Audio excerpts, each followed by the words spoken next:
difference between an author being successful and being able to share his or her idea versus just being somebody who has all these sites up and there's no real conversation.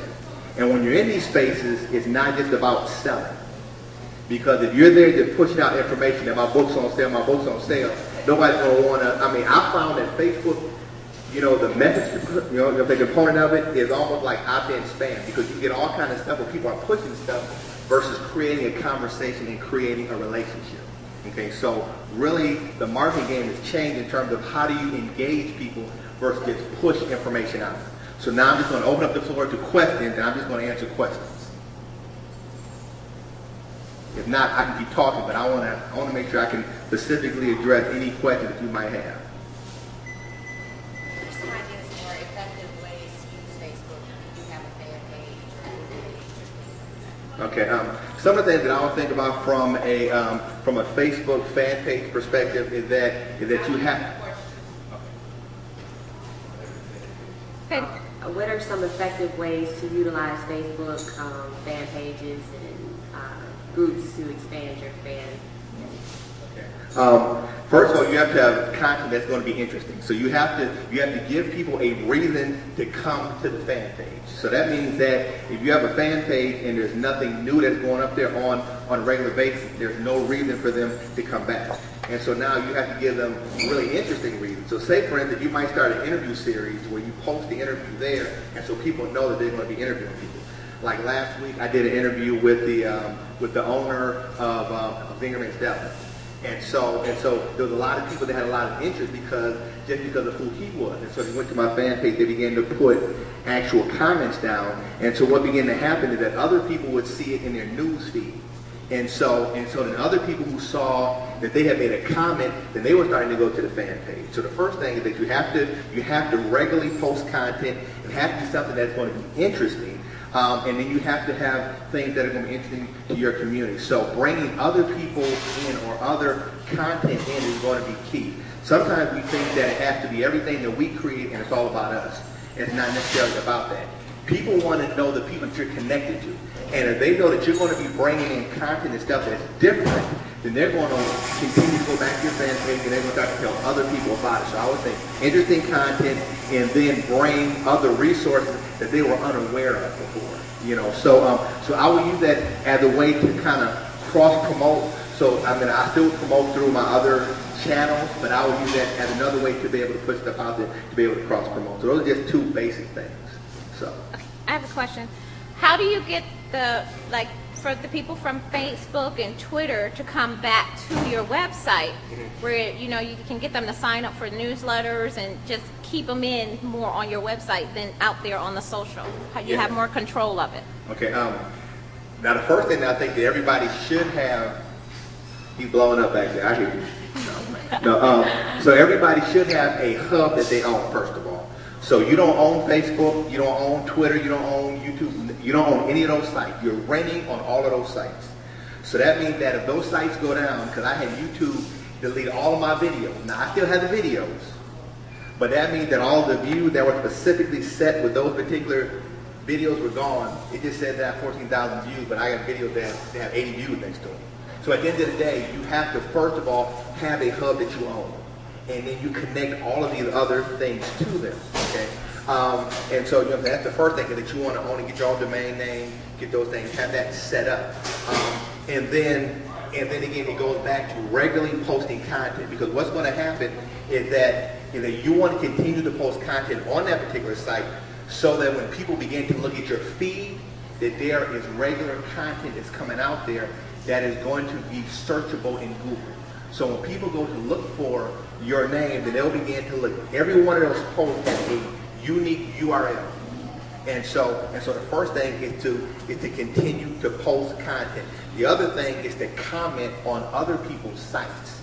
So that means that if you want people to comment on one of the best things that you can do for a blogger is to leave a comment. How many people have had somebody leave a comment for them and you got geeked when you saw that somebody left a comment? It is exciting. People feel the same way, and then they almost feel like, well, you know what, if you left a comment for me, then I'm going to leave a comment for you. And so you'll find that that's a way to be able to draw people in. The other thing is that when you leave comments, you need to use something that's called Gravatar, where you can upload, it's spelled Gravatar or something like that, where you can upload your photo. So when you leave a comment on someone else's blog post, then your picture will come out. So like a little mini advertisement of yourself on somebody else's blog post. But then when you leave a comment, you can't use that as a space to say, well, I got 10 books on sale for $7.99, and then you have to make sure that you use the proper etiquette. But even in doing that, you leave a comment that shows that you actually some thought and time into it. So those are ways to be able to drive people back to your site. Regularly post so that there's a regular feed, and then also leaving comments for other people. And then you can run some kind of promotional, some kind of special, or say for you can do something where you might have some kind of thing. Like I think there was something that was done in the city of Detroit where you could have won an apartment down in the garden condominiums for a year. And so they had a video contest. And so what people did is that they left videos, and so the people had to vote on it. So what that did is that they had a community of people create content that drove people back to the site. So you can do some kind of special program like that too. You got a question?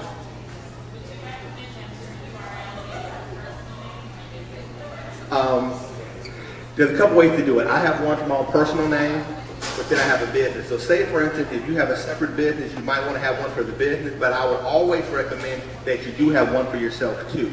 So you can have both, all depending on what your business objectives are.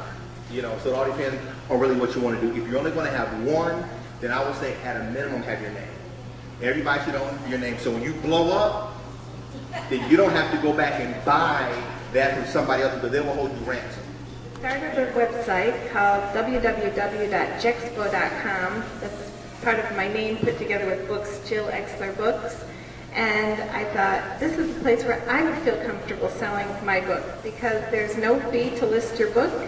If you sell a book, Jexpo takes 5% at the end of every month for whatever you've sold. A question I'm asked all the time is, how do books sell in there? Some books sell great, some books don't sell at all, but it's free. So if you don't sell anything, you haven't lost anything. I also, along with my website, I have a blog.